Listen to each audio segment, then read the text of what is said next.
হ্যাঁ, তো অনেকেই চলে আসছেন এবং অবশ্যই অবশ্যই আজকের বিষয়টা যেমন স্ট্যাটাসে দেওয়া ছিল, where did Hussain start for Kufa, Mecca আর পেট্রা, বুঝতে পারছেন?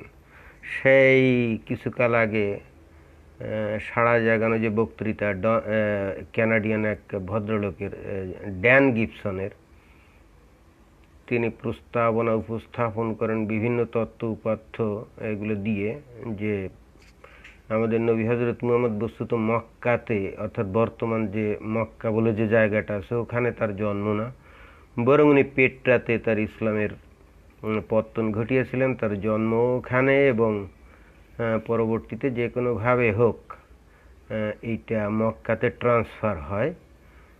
এই যে তত্ত্ব এবং এই যে উপাত্ত সমৃদ্ধ যে আলোচনা আপনারা ড্যান গিবসনের কাছ থেকে আপনারা শুনেছেন, অনেকে বাংলা শুনেছেন, অনেকে হয়তো ইংরেজিতে শুনেছেন, কিন্তু মুদ্রা কথা হলো উনি অনেক ইনফরমেশন ওখানে দিয়েছেন। কিন্তু আমি ওইটা শোনার পরে আমি নিজে কিন্তু প্রথমে তো অবশ্যই আমি বিশ্বাস করি নাই, কারণ এটা কিভাবে হয় যে মক্কাতে না আমাদের নবী পেট্রাতে জন্মগ্রহণ করলেন, অথচ গত 1400 বছর ধরে সেটা কেউ টের পেল না, এটা কিভাবে হয়? এটা তো স্বাভাবিকভাবেই আমি নিজেও কিন্তু বিশ্বাস করি নাই। তো তারপরও ড্যান গিবসনের যে তথ্য উপাত্ত যেগুলো উনি দিলেন, সেগুলো করার পরে ওনার এই তথ্য উপাত্তগুলো একজন মানুষকে কিন্তু যথেষ্ট দ্বিধায় ফেলতে সক্ষম। হয়তো এরপরেও অনেকে হয়তো মোটিভেটেড না, কনভিন্স না যে ওনার তথ্যটা সঠিক। কিন্তু আজকে আমি আপনাদেরকে এমন একটা তথ্য দিব, যে তথ্য জানার পরে আপনারা, আমার মনে হয় যে কনভিন্স হবেন যে ড্যান গিবসনের যে তত্ত্ব ওটা ভিত্তিহীন না,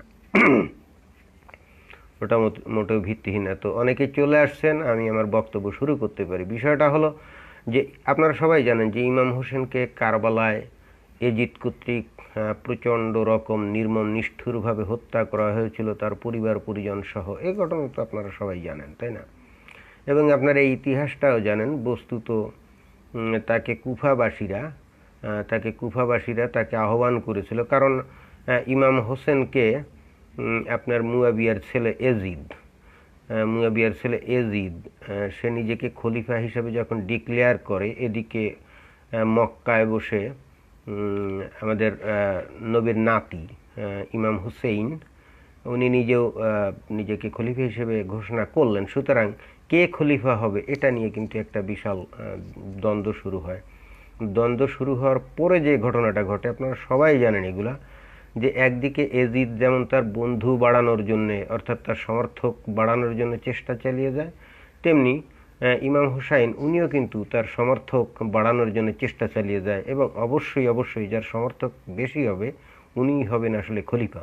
তো এই সমর্থক বাড়ানোর প্রচেষ্টায় একটা পর্যায়ে যে ইরাকের কুফা, ওখানে যে মুসলমানরা ছিল, সেই কুফা নগরের মুসলমানরা ইমাম হুসেইনকে আহ্বান করে যে তিনি যেন সেখানে চলে যান, মক্কা মদিনা তার জন্য নিরাপদ না, ওখানে চলে গেলে ওখানে থেকে উনি তার খিলাফত চালনা করতে পারবেন, এবং কুফাবাসীরা তো বটেই, আশেপাশের সমস্ত মুসলমানরা তাকে সমর্থন করবেন। উনি সেই কথায় বিশ্বাস করে উনি মক্কা থেকে রওনা দিয়ে উনি কুফায় যান। তবে কুফায় না গিয়ে উনি চলে যান কোথায়? কারবালায়। এবং এই কারবালাতেই আপনারা জানেন যে এজিদ তার সেনাবাহিনী নিয়ে অল্প কয়েকজন সৈন্য মাত্র ছিল আমাদের ইমাম হুসাইনের সঙ্গে, এবং তার পরিবার পরিজনের সবাই ছিলেন, নারী শিশু সবাই, তাদেরকে আক্রমণ করে এবং নির্মমভাবে সেখানে হত্যা করা হয়। এই ঘটনাটা আপনারা সবাই জানেন। এখন আজকে আমার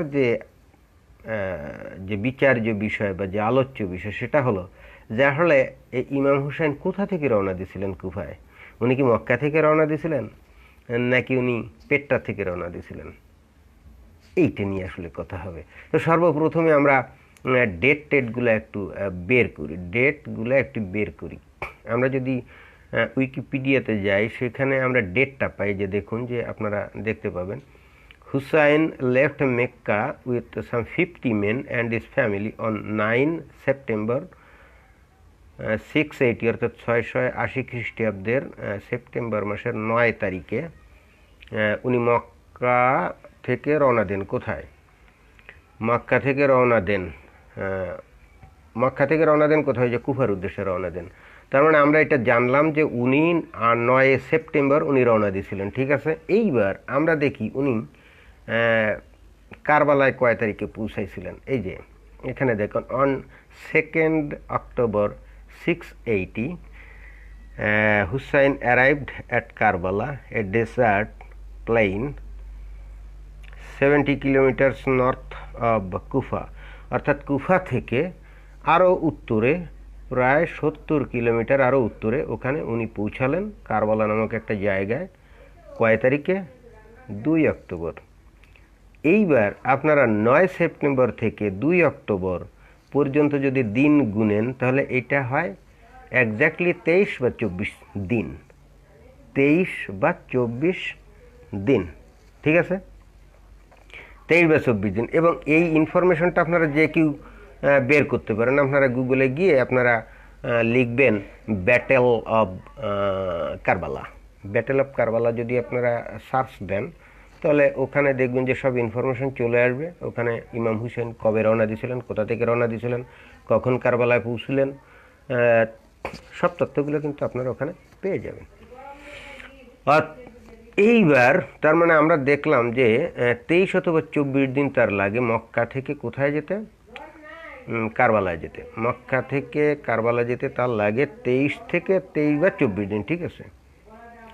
এইবার আমরা একটু ম্যাপ দেখি। এই যে আমি ম্যাপটা বের করে রাখছি, যে ম্যাপ ভালো করে মন দিয়ে শুনবেন। এটা কিন্তু তথ্য উপাত্তের বিষয়, এখানে কিন্তু কোনো ব্যাখ্যা ইন্টারপ্রিটেশনের কোনো বিষয় আসা নাই আজকে একেবারে ভূগোলের বিষয়। এই যে দেখুন, এই যে আরবের ম্যাপ, এই যে দেখুন মেক্কা, দেখছেন? এই যে মেক্কা, এই যে আমি কিন্তু লাল দাগ দিয়ে রাখছি মেক্কা। আর এই যে যদি এই যে মেক্কা, এই যে দেখুন, এই যে ডেজার্ট, এই যে ডাইরেক্টলি এই যে মানে একেবারে এয়ারপোর্ট দিয়ে যে যদি আপনি ডাইরেক্ট মরুভূমির উপর দিয়ে ডাইরেক্ট আপনি যদি কুফায় যান, কিন্তু আসলে তো উনি কুফায় যাননি, গেছিলেন এই যে কারবালা আর উত্তরে, দেখছেন ওই যে কারবালা আর উত্তরে কারবালা, কুফায় কিন্তু উনি যাননি, উনি গেছিলেন ওই যে কারবালায়। যদি আপনি অর্থাৎ এই যে লাল লাল দাগটা দিয়ে আমি বুঝাচ্ছি, উনি কুফায় যেতে চেয়েছিলেন কিন্তু উনি ভুলে চলে গেছিলেন মেক্কা থেকে কোথায়? কারবালাতে, ঠিক আছে, কারবালাতে।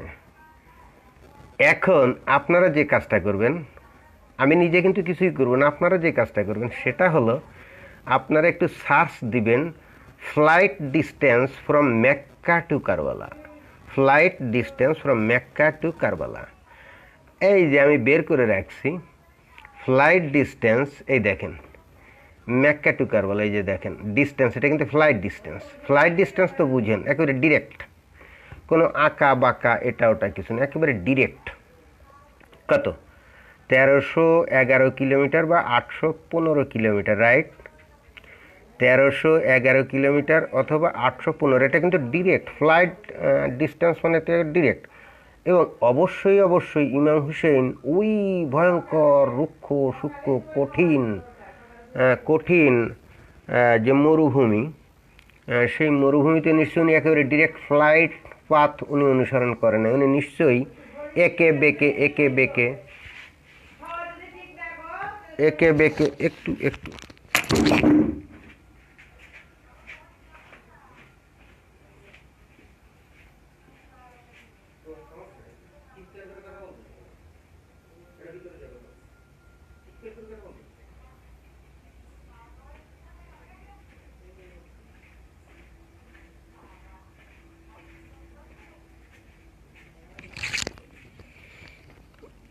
আচ্ছা, হ্যাঁ হ্যাঁ, একটু একটু অন্য কাজে ব্যস্ত ছিলাম। তো আপনারা কি শুনতে পাচ্ছেন এখন? তো যাই হোক, এই যে দেখুন যে ফ্লাইট পাথ হলো 1311 কিলোমিটার, রাইট? কিন্তু অবশ্যই উনি ফ্লাইট পথে যান নাই, অর্থাৎ একেবারে ডিরেক্ট স্ট্রাইট ওয়েতে উনি যান নাই, উনি এঁকে বেঁকে গেছিলেন। এবং আমি ইতিহাসের বিভিন্ন জায়গা থেকে আমি সেই রুটটাও আমি বের করেছি, সেটাই যে দেখুন, এই যে রুট, এখানে রুটও আছে, দেখেন কোন রুটে উনি গেছিলেন আমি বের করেছি। এই যে দেখুন মেক্কা থেকেই দেখেন সহজ পথে যাননি, ঘুরে ঘায়রে গেছেন, তাই না? এখন এইভাবে ঘুরে টুরে যদি উনি যান তাহলে অবশ্যই এই রাস্তাটা আপনার এই যে অবশ্যই এই রাস্তাটা 1311 কিলোমিটার হবে না। অবশ্যই এই রাস্তাটা 1311 কিলোমিটার হবে না। এবং এখানে এই যে মোটরওয়েতে যদি যান তাহলে 1824 কিলোমিটার হয়, যেটা নাকি বর্তমানে যে মোটরওয়ে আছে ওই মোটরওয়েতেই যে গেছিলেন এটা আমি ধরবো না, আমি ফ্লাইট ডিস্টেন্সটা ধরি। কিন্তু এখন ফ্লাইট ডিস্টেন্সটা যেতে গিয়ে উনি নিশ্চয়ই ডাইরেক্টলি যাননি, সুতরাং এঁকে বেঁকে যেতে যেতে গিয়ে ওনার 1311 কিলোমিটারের জায়গায় নিশ্চিতভাবে 1400 কিলোমিটারের মতো উনি ভ্রমণ করেছিলেন। তারপরও আমি একেবারে কাটায় আমি ফ্লাইট ডিস্টেন্সটাই ধরি একেবারে ডিরেক্ট। এইবার ফ্লাইট ডিস্টেন্সটা ধরার পরে যে ঘটনাটা আপনাকে করতে হবে, উনি তো যেহেতু বাচ্চা কাচ্চা ফ্যামিলি ট্যামিলি নিয়ে গেছিলেন, তাহলে অবশ্যই ঘোড়ার পিঠে যাননি। ঘোড়া তার সঙ্গে থাকলেও উনি বেসিক্যালি তখন গেছিলেন, যেহেতু বাচ্চা কাচ্চা উনি নিয়ে গেছিলেন কঠিন রুক্ষ মরুভূমির উপরে, নিশ্চয়ই বাচ্চা কাচ্চা ওই ঘোড়ার পিঠে চড়ে মানে দাবড়ে যাননি, নিশ্চয়ই ওনার সাথে উটের কাফেলা ছিল এবং এই উটের কাফেলার সাথে কিছু ঘোড়াও সাথে সাথে নিয়েছিলেন। অর্থাৎ উটের গতি যা ছিল তার থেকে কিন্তু ঘোড়ার গতি বেশি ছিল, ঘোড়া কিন্তু বেশি গতিতে যায়নি। খেয়াল করতে হবে। এই জায়গায় বলা হচ্ছে যে দেখুন, এখানে বলা হচ্ছে যে ওনার সাথে কারা কারা গেছিল, উনি কিন্তু সেনাবাহিনী নিয়ে যাননি। এই দেখেন ইনি বলছেন Hussain left Mecca with some 50 men and his family. এই যে ফ্যামিলি মানে, এবং আপনারা জানেন তার দুধের শিশুর বাচ্চা টাচ্চা অনেকগুলো গেছিল, নাতি টাতনি অনেকগুলো বউটু এগুলো গেছিল। তো এরা নিশ্চয়ই ঘোড়ার পিঠে উঠে যায় নাই, এরা নিশ্চয়ই কাফেলা অর্থাৎ ওই উটের কাফেলায় গেছিল, তাই না? এবং তাদের সঙ্গে অনেক ঘোড়া থাকলেও সেই ঘোড়াগুলো অবশ্যই ওই উটের সাথে সাথে, অর্থাৎ উট যেভাবে যায় সেভাবেই গেছিল, উটের মেইন গতিতে যায়নি। এখন ওনারা যদি উটের কাফেলায় যান তাহলে একটা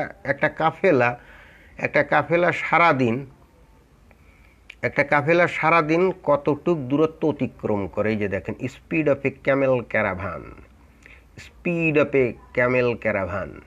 এই যে speed of A Camel caravan, আপনারা এইটা গুগলে সার্চ মারবেন, সার্চ মারলে আপনারা এগুলো খুঁজে পাবেন। এখানে বলা হচ্ছে এই যে দেখুন যে বস্তুত এই যে the distance made in a day was usually between 10 to 25 mile অথবা 16 থেকে 40 কিলোমিটার। কী বুঝলেন? 16 থেকে 40 কিলোমিটার, তাই না? অর্থাৎ 16 মানে অবস্থাভেদে 16 কিলোমিটারও যেতে পারে অথবা অনেক সময় তো 40 কিলোমিটারও যেতে পারে। এখন 16 আমি এইটার দুইটার কোনোটাই নিলাম না নিয়ে এই দুইটার অ্যাভারেজ করলাম, তাহলে কি হবে? 28 কিলোমিটার হবে, তাই না? আচ্ছা বাদ দেন, 28 কিলোমিটার বাদ দেন, নাহলে আর একটু, যেহেতু তাড়াহুড়া ছিল সুতরাং আর একটু বেশি গেল। আমি গড়ে 35 কিলোমিটার ধরলাম, ঠিক আছে? গড়ে 35 কিলোমিটার আমরা ধরলাম। এইবার আপনারা কয়দিন লাগে দেখেন, এই যে কয়দিন লাগে, আমরা একটু ক্যালকুলেটারে চলে গেলাম। এবার দয়া করে আপনারা একটু ক্যালকুলেটারে এই যে চলে যাবেন, আমি এই যে ক্যালকুলেটারে চলে যাবেন, দেখেন তো কয়দিন লাগে। ক্যালকুলেটারে চলে গেলাম, আমি ফ্লাইট ডিস্টেন্সটাই ধরলাম 1311, একে ভাগ দেন, আমি 35 কিলোমিটার হিসাবেই ধরে নিলাম, ঠিক আছে? কয়দিন লাগে? 37 দিন লাগে। কয়দিন লাগে? 37 দিন লাগে। আর উনি গেছিলেন কয়দিনে? উনি গেছিলেন 9 সেপ্টেম্বরে রওনা দিয়ে 2 অক্টোবরে উনি পৌঁছাইছিলেন, অর্থাৎ 24 দিন। কিন্তু বস্তুত ওনার লাগার কথা 37 দিন যদি আমি ফ্লাইট ডিস্টেন্স ধরি, অর্থাৎ উনি একেবারে স্ট্রেইট ওয়েতে গেছিলেন। আর যদি আমরা এইটাকে আমরা যদি 1400 কিলোমিটার ধরি, কারণ উনি তো ফ্লাইট ডিস্টেন্সে যাননি, এইবারে 1400কে আপনি 35 দিয়ে ভাগ করেন, তাহলে কয়দিন লাগবে? তাহলে লাগবে 40 দিন। তাহলে লাগবে কত? 40 দিন, তাই না? 40 দিন লাগবে। আপনারা বুঝতে পারলেন বিষয়টা? কিন্তু বাস্তবে যে ঐতিহাসিক যে তথ্য আমরা পাচ্ছি সেটাই উনি মাত্রই 24 দিনে গেলেন। এটা কিভাবে সম্ভব? এইবার আসেন, এটা কিভাবে সম্ভব? এইবার যেভাবে সম্ভব এবার আমি আপনার সেইটা বুঝাচ্ছি কিভাবে সম্ভব। এই যে ওই দেখেন আমি পেট্রা চিহ্নিত করেছি জর্ডানে, দেখছেন? পেট্রা থেকে আপনি ফ্লাইট ডিস্টেন্স এই যে কারবালা, ওই যে সবুজ দেখছেন, পেট্রা থেকে কারবালা, ওই যে ফ্লাইট ডিস্টেন্স। এইবার আমরা পেট্রা থেকে কারবালার ফ্লাইট ডিস্টেন্সটা আমরা বের করি। পেট্রা থেকে Karbala, how far Petra to Karbala, এই যে how far Petra to Karbala, এই যে এটা আপনারা বের করে নেবেন। এই যে দেখেন, the distance between Petra and Karbala is 852 kilometre. 852 kilometre, clear? এইবার এই 852কে আমরা আসেন আমরা 852কে আমরা কি করবো এবার? 852কে আমরা 35 দিয়ে ভাগ করি, একজ্যাক্ট 24 দিন। দেখছেন, একজ্যাক্টলি 24 দিন, দেখছেন? আপনারা কি আমার কথা শুনতে পাচ্ছেন? আপনারা কি আমার কথা শুনতে পাচ্ছেন? একজন লিখছে আপনার নেট স্লো হতে পারে, হয়তো আমি স্পষ্ট শুনতে পাচ্ছি, কিন্তু কোনো মন্তব্য কিছু করে না। এই দেখেন, আপনি যদি পেট্রা থেকে আপনি যদি কারবালা আপনি ধরেন, তাহলে এক্স্যাক্টলি ওই যে একটা মানে ক্যামেল ক্যারাভ্যান সারাদিনে যতটা যায় সেটা হলো জাস্ট সেই হিসাব করে আমি যদি যাই তাহলে একজ্যাক্টলি 24 দিন লাগে, একজ্যাক্টলি 24 দিন লাগে। হ্যাঁ, আর একবার রিপিট করছি। এই দেখুন, এই যে মেক্কা থেকে এই যে কারবালার ফ্লাইট ডিস্টেন্স হলো 1311 কিলোমিটার, 1311 কিলোমিটার।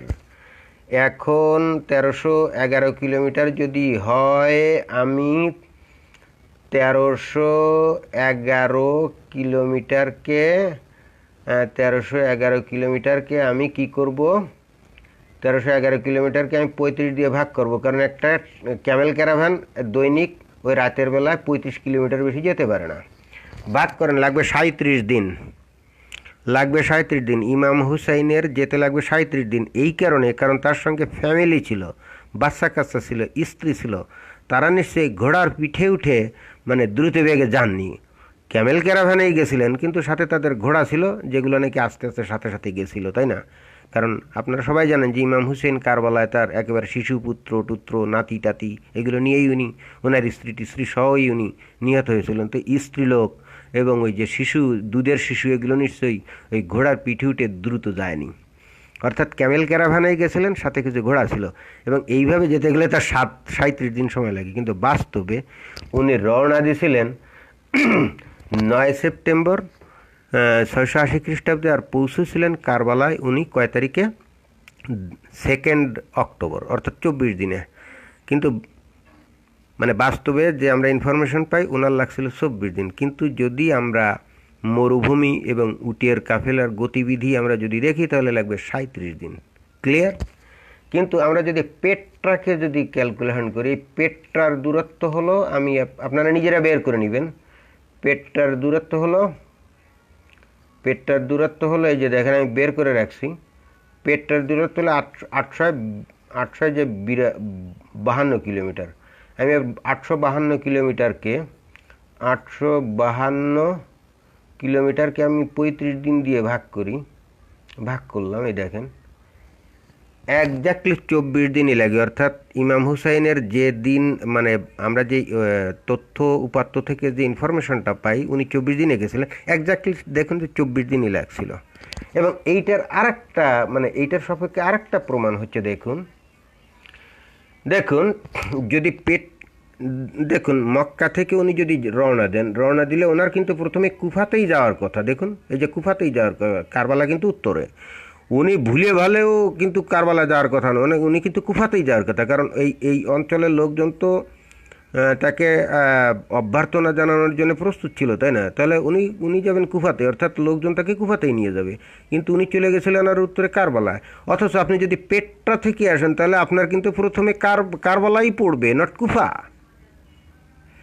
ওনার কিন্তু প্রথমে কুফা পড়বেন। ওনার কিন্তু এই যে দেখুন যে এইখানে যে যাত্রাপথ আছে, ওই যাত্রাপথ দিয়ে যদি আসে তাহলে ওনার কিন্তু কারবালাটাই কিন্তু প্রথমে পড়ার কথা, নট কুফা।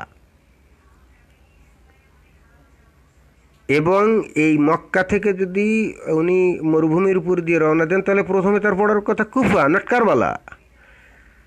আপনার কি মানে বিষয়টার মানে ইয়েটা বুঝতে পারছেন, লজিকটা ধরতে পারছেন? উনি যদি কুফা, কারণ উনি তো কুফার উদ্দেশ্যে রওনা দিয়েছিলেন, কারবালার উদ্দেশ্যে না। সো এই হিসেবে মক্কা থেকে রওনা দিলেন আর প্রথমে কুফাই যাওয়ার কথা, নট কারবালা। বাট উনি গেছিলেন কারবালা। তো এখন আপনি যদি পেট্রা থেকে আপনি যদি রওনা দেন তাহলে ওনার কিন্তু প্রথমে পড়বে কুফা, নট কারবালা, ওই প্রথমে পড়বে কারবালা, নট কুফা। এবং উনি কারবালাতেই গেছিলেন। তার মানে আমরা ডিস্টেন্সকে যদি ভাগ করে দেখি তাহলেও দেখি যে ঘটনাটা এইরকম। আমরা যদি ভৌগোলিক অবস্থানটাও দেখি তাহলেও দেখি যে উনি আসলে যে দূরত্ব আর যে ভৌগোলিক, সেটা থেকে মনে হচ্ছে উনি কোনোভাবেই মক্কা থেকে রওনা দেন নাই। এখন আপনি বলবেন তাহলে এখানে এই সমস্ত তথ্য লিখে রাখছে কেন? আসলে ঘটনা হচ্ছে যদি পেট্রা থেকে উনি রওনা দিয়েও থাকেন, ওই দিন তারিখগুলো ঠিকই ওই লিপিবদ্ধ হয়েছিল। পরবর্তীতে যদি পেট্রাকে মানে কাবায় চেঞ্জ করে নিয়ে আসা হয়, তখন যারা যারা লিখছিল অত কিছু ভৌগোলিক অবস্থান, দূরত্ব, দিন, এই সমস্ত ক্যালকুলেশনের অত মানে টিয়ে পায় নাই এত। আর কারণ তখন তো তারা যুদ্ধ জয় নিয়ে ব্যস্ত ছিল, একের পর এক এইটা দেশ দখল করা, ইসলাম প্রচার করা, জিজিয়া কর করা, গনিমতের মাল হিসেবে নারী টারি এগুলো ভাগ বাটোয়ারা করা, ধন সম্পদ ভাগ বাটোয়ারা করে নেওয়া, এইগুলো নিয়ে তারা ব্যস্ত ছিল। কিন্তু এই যে উনি যে কারবালায় গেলেন, এই তারিখটা যেহেতু একেবারে সব জায়গায় ততদিনে প্রচারিত হয়ে গেছিলো, এবং উনি কয় তারিখে কারবালায় পৌঁছলেন সব জায়গায় প্রচারিত হয়ে গেছিলো, সুতরাং এই তারিখটা তো লেখা হয়েই গেছে। এখন পরবর্তীতে যদি পেটটাকে মক্কায় ট্রান্সফার করা হয়, এই যে মক্কায় ট্রান্সফার করা হয়, ডেটটা তো চেঞ্জ করা যায় না, হয়তো জায়গাটা চেঞ্জ করে মক্কায় সেটেল করলে ইটস ওকে, কিন্তু ডেটটা তো আর ওইভাবে অত হিসাব কিতাব করে আসলে এগুলো তখন ওই ডেটগুলো যে আসলে মক্কা থেকে রওনা দিলে যে 24 দিনের জায়গায় আসলে যে 37 দিন বা 40 দিন লাগে বা 50 দিন লাগে, এত কি ক্যালকুলেশনের কারো অত টাইম ছিল না। কারণ তখন ছিল মানুষজন, বিশেষ করে মুসলমানরা তখন একের পর এক দেশ জয়, গনিমতের মাল, জিজিয়া কর, এই সমস্ত বিষয় নিয়ে বা কি ক্ষমতায় যাবে এইসব নিয়ে ব্যস্ত ছিল। ওই হিস্ট্রিক্যাল রেকর্ড অথবা ভৌগোলিক অবস্থানের ভিত্তিতে এগুলো যে একেবারে বিশুদ্ধভাবে লিখে টিকে রাখতে হবে এতগুলো মাথা ব্যথা ছিল না। এইগুলো অনেক পরে হয়তো যখন আসে, কিন্তু ততদিনে এগুলো চেঞ্জ করার সম্ভব হয় না, এই রেকর্ডগুলো আর চেঞ্জ করা সম্ভব হয় না। অর্থাৎ সেভাবেই চলে আসছে। এবং এই 1400 বছর ধরে এই ড্যান গিবসন যতদিন এই পেট্রা তত্ত্বকে বাইর না করে ততদিন কিন্তু এই ক্যালকুলেশনটাও কিন্তু অ্যাটলিস্ট আমার মাথায় আসে নাই, এবং এটা কিন্তু আমি সর্বপ্রথম বের করি, এটা কিন্তু আর কেউই বের করে নেই। এবং আমি তখন আশ্চর্য হয়ে গেছি যে ড্যান গিবসন যে তত্ত্বটা দিল, এই তত্ত্বটা তো কমপ্লিটলি ভিত্তিহীন না মনে হচ্ছে। কারণ ইমাম হুসেনের যে যাত্রাপথের বিষয়টা তো মানে কেমন জানি আমার কাছে গোলমেলে মনে হচ্ছে। এবং এই জায়গায় তাহলে বলবেন যে সে যদি পেট্রা থেকে রওনা দিয়েই থাকে তাহলে মক্কায় কখন? আরে ভাই, মক্কা হয়েছিল ইমাম হোসেনের মৃত্যুর পরেও, আরও পরে, এই যে এজিদেরও পরে, কিছুকাল পরে, মানে এই যে তখন এজিদ ছিল ক্ষমতা, এজিদের পরে মারওয়ান নামে একজন ছিল, খলিফা আসছিল। এই মারওয়ানের সময় তখন ওই যে জুবায়ের নামে একজন তাবেইন অথবা তাবেইন, জুবায়ের নামে একজন তাবেইন মনে হয়, সেই কিন্তু এই মারওয়ানের বিরুদ্ধে ব্যাপকভাবে উনি যুদ্ধ করেন, কিন্তু একটা পর্যায়ে উনি পরাজিত হয়ে উনি এই মক্কার দিকে চলে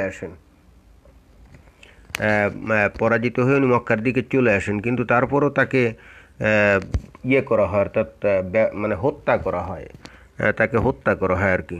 তো যাই হোক, অর্থাৎ এই হাসান হুসাইন এরও কিছুকাল পরে ওই পেট্রা থেকে বস্তুত, মানে এটা হলো ড্যান গিবসনের তত্ত্ব, চলে আসে। অর্থাৎ হাসান হুসাইনের আমলেও কিন্তু তারা সবাই পেট্রা অঞ্চলেরই লোকজন ছিলেন, সেটা মনে হচ্ছে। তো এই ভৌগোলিক যে অবস্থান, যে দূরত্ব, তারপরে ট্রেড ক্যারাভানের যে গতি, আপনার ডেজার্টে যে গতিতে তারা যায়, এগুলো যদি আপনি হিসাব করেন ক্যালকুলেশন করেন, দেন আপনি দেখবেন যে এই আপনার এই ট্রেড ক্যারাভানের এই যে আপনার এই যে ড্যান গিবসনের যে তথ্য, সেটা আমার কাছে মোটেও অযৌক্তিক। Dan Gibson has good evidence. হ্যাঁ, আমি ড্যান গিবসনের ওই এভিডেন্স যতই দিক তারপর তো বিশ্বাস করি নাই। আমি তখন নিজেই এটা নিয়ে একটু ঘাটাঘাটি শুরু করি, এবং তখন হঠাৎ করে আমি পড়তে গিয়ে আমি চিন্তা করলাম, এবং আমি একেবারে নির্দিষ্টভাবেই চিন্তা করলাম যে আসলে তো হুসেইন তো উনি তো গেছিলেন কারবালায়। তো আমার তখন মনে হলো যে যদি কারবালায় যেয়ে থাকেন তাহলে ওনার রুটটা কী ছিল, এবং ওই রুটটা উনি কবে রওনা দিয়েছিলেন, কবে পৌঁছাইছিলেন। তখন আমি কিন্তু প্রথমে ভেবেছিলেন মদিনা থেকে রওনা দিয়েছিলেন, কিন্তু না, পরবর্তীতে আমি খোঁজখবর নিয়ে দেখলাম যে উনি মদিনা থেকে রওনা দেন নাই। উনি যে যে লেখাগুলো আছে তাতে দেখা যায় মক্কা থেকে রওনা দিয়েছিলেন বলে লেখা আছে। তো মক্কা থেকে দেখুন, একটা জিনিস খেয়াল করুন যে খলিফা যারাই রাজত্ব করছিলেন সবাই কিন্তু মদিনা থেকেই রাজত্ব করছিলেন।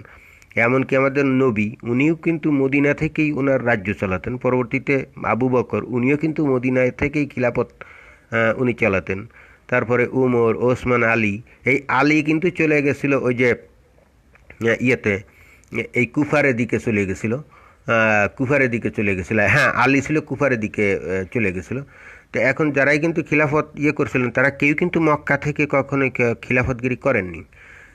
তো হঠাৎ করে এই হুসেইনকে এই যে মক্কা থেকে রওনা দিল বলছে, কেন তাহলে সে কি মক্কায় বসে খিলাফত শুরু করছিলেন নাকি? এটা কেমন জানি খটকা লাগে, কারণ এটা কমপ্লিটলি অন্য কেউ কিন্তু মক্কা থেকে কখনো এই ধরনের খিলাফত কেউ করে নাই। এই জন্য আমার তখন সন্দেহ হলো, তাহলে তো এখানে ভুলে ভালে মক্কা লিখে ফেললেও আমি একটু ট্রেড রুটটা করি, একটু ভাগ দিয়ে দেখি কয়দিন লাগে। আমি করতে যে আমি দেখলাম যে ঘটনাটা তো এরকমই। তো এই জন্য আমি বলছি যে আপনারা হয়তো অতীতে কখনো এই তথ্যটা শোনেন নাই, এবং আজকে আপনি, এবং আমি নিশ্চিত জানি আপনারা আজকে মানে প্রত্যেকেই নতুনভাবে মানে এই ইন্টারেস্টিং ইনফরমেশনটা আজকে শুনলেন, এবং আপনারা নিজেরা এখন একটি ক্যালকুলেশন করে বের করবেন, নিজেরাই খুঁজবেন। আপনারা flight distance from Petra to Karbala, অথবা flight distance from Mecca to Karbala দিয়ে আপনারা দূরত্ব বের করবেন। তারপরে আপনার caravan speed on the desert in ancient time, এটা দিয়ে আপনার একটা ক্যারাভান দৈনিক কত কিলোমিটার গতিতে যেতে পারে সেটা আপনারা বের করবেন, করে আপনারা ভাগটাগ করে দেখেন। দেখবেন যে ওই আপনার এই ইমাম হোসেনের যে রেকর্ড আমরা পাই যে 9 সেপ্টেম্বর উনি রওনা দিয়ে 2 অক্টোবর উনি পৌঁছালেন, তো 24 দিন লাগলো। এর সাথে অন্তত মক্কাকে যদি আপনি ধরেন কোনোভাবেই মিলবে না, একেবারে কোনোভাবেই মেলা সম্ভব না। এবং এই ক্ষেত্রে অনেকে এসে বলবে ওনারা তো ঘোড়ায় করে গেছিলেন, সুতরাং ঘোড়ায় করে তো দ্রুত গেছিলেন, সুতরাং 24 দিনে গেছিলেন। না, উনি ওনার পরিজন সহ তার স্ত্রী, তার যে অনেকগুলো স্ত্রী ছিল, তার যে অনেকগুলো ছেলে ফেলে ছিল, বাচ্চা কাচ্চা, দুধের শিশু টিশু ছিল, এগুলোকে উনি ঘোড়ার পিঠে করে নিয়ে গেছিলেন। এইটা একমাত্র উন্মাদার পাগল ছাড়া আর কেউই বলবে না। ওনারা উটের কাফেলাতেই গেছিলেন, এবং সাথে কিছু ঘোড়া হয়তো নিয়ে যেতে পারেন যুদ্ধের জন্যে, এবং উনি বস্তুত যুদ্ধ করার জন্যও যাননি। এই জন্য তারা তো ঘোড়া নেওয়ার তাগিদও ছিল না। উনি তো গেছিলেন আসলে কুফায় শেল্টারের জন্য, কুফাবাসীরা তাকে আমন্ত্রণ জানিয়েছিল। এই জন্য তার সাথে ছিল মাত্রই 50 জন লোক, আর তার পরিজনের লোক ছাড়া আর কেউই ছিল না। ওনার সাথে কোনো সেনাবাহিনীও ছিল না। সুতরাং ওনার সাথে ওই যে অশ্বারোহী সৈন্যদের একটা বিশাল বাহিনী টাহিনী এগুলো কিছুই ছিল না।